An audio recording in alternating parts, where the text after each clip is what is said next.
राजनीति की राह को रपटीली राह कहा गया है और राजनीति की तुलना अनेक विचारकों ने वेश्या से भी की है। राजनीति के बिना देश का चलना कठिन है और जब राज्यसभा चुनाव हो तो निश्चित रूप से राजनीति की सरगर्मियां भी बढ़ जाती हैं। राजस्थान में पारा नित नए रिकॉर्ड बना रहा है और राजनीति की गर्मी उसे और अधिक तपन दिए जा रही है।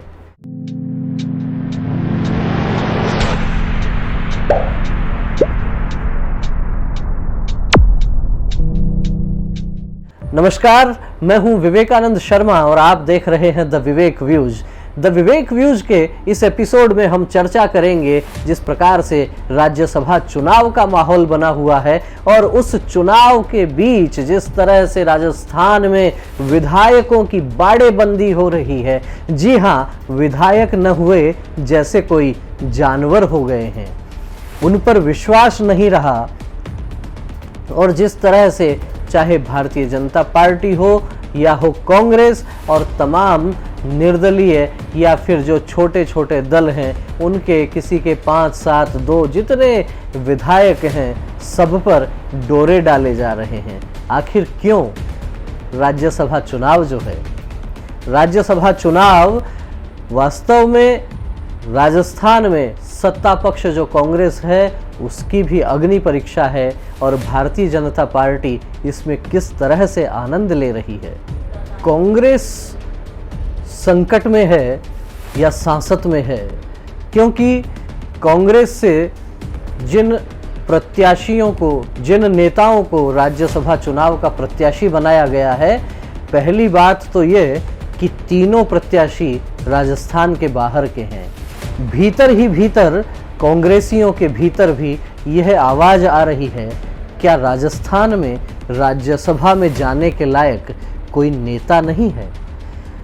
राजस्थान में कांग्रेस सत्ता में है, इसके बावजूद एक भी अपने नेता को वे राज्यसभा में राजस्थान से नहीं भेज सकते और थोपे हुए नेता जिस तरह से यहाँ भेजे गए हैं, कहीं ना कहीं कहा जा सकता है कि कांग्रेस के भीतर की जो लड़ाई है, जो लड़ाई मुख्यमंत्री अशोक गहलोत और सचिन पायलट की है, इस लड़ाई का खामियाजा राजस्थान को भुगतना पड़ रहा है।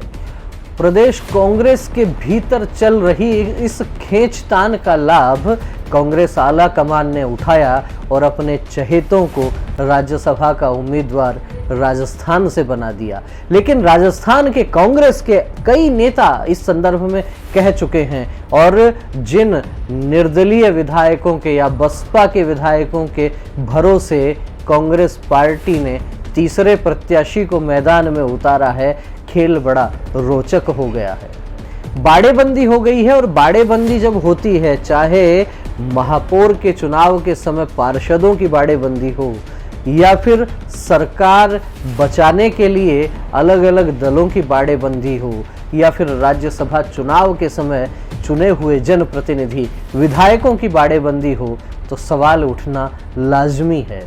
आखिर पार्टियों को अपने विधायकों पर भरोसा नहीं है। आखिर जोड़ तोड़ की बात कितनी आगे बढ़ गई है। तो मजे की बात यह है कि जब पार्टियों को अपने नेताओं पर भरोसा नहीं है और इस प्रकार से बाड़ेबंदी होती है, तो क्या स्वस्थ लोकतंत्र के लिए ये ठीक है? क्या कहना चाहेंगे? देश में पहले भी अनेक अवसर ऐसे हो चुके हैं। राष्ट्रपति चुनाव के समय इस देश ने देखा कि अलग अलग दलों से जब उम्मीदवार होते हैं और जब दलों के भीतर ही वैचारिक मतभेद होते हैं, तो इसी देश में कहा जाता है वोट अंतरात्मा की आवाज़ को देख कर दीजिएगा। आपको पुराने किस्से याद आ रहे होंगे। जी हाँ, अपनी अंतरात्मा के आधार पर वोट दीजिएगा। राष्ट्रपति चुनाव में ये बातचीत हो चुकी है, लेकिन राज्यसभा चुनाव के समय वे विधायक जो सत्ता के आसपास रहने वाले थे, आखिर उनके भी बोल कैसे बदल गए। याद कीजिए क्या कह रहे हैं गिरिराज मलिंगा। कह रहे हैं हमने कांग्रेस के साथ 7 फेरे नहीं लिए। जब कांग्रेस सरकार संकट में थी हमने सरकार बचाई, बदले में क्या मिला? केस। कौन सा केस?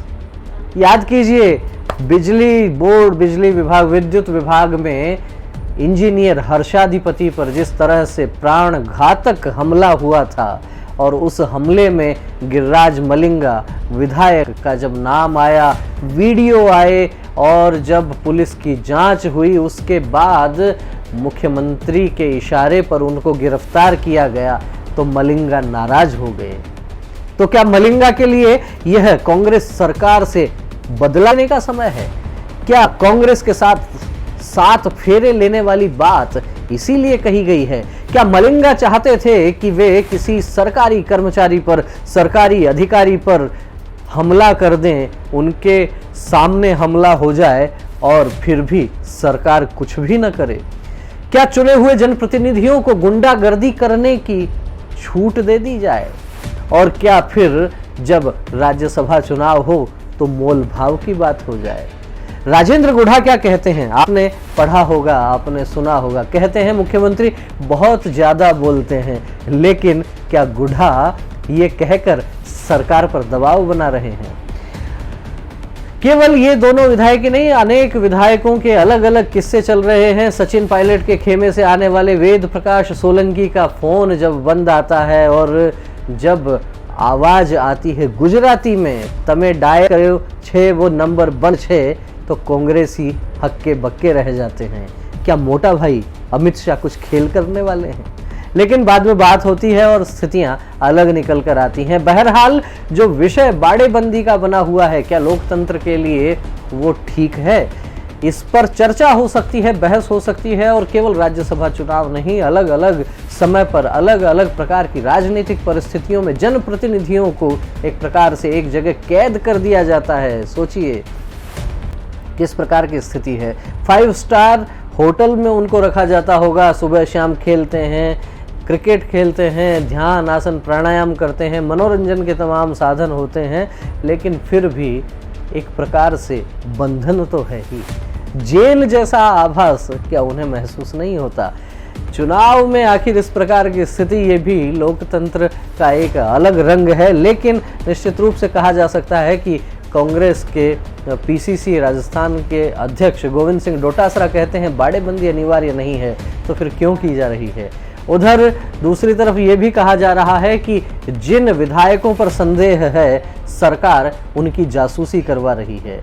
मामले में कितना दम है, कितनी पुख्ता बातें हैं, ये अलग विषय हो सकता है, लेकिन जिस तरह की चर्चाएं चल रही हैं उनमें निश्चित रूप से कहा जा सकता है कि माहौल थोड़ा अजीब जरूर है।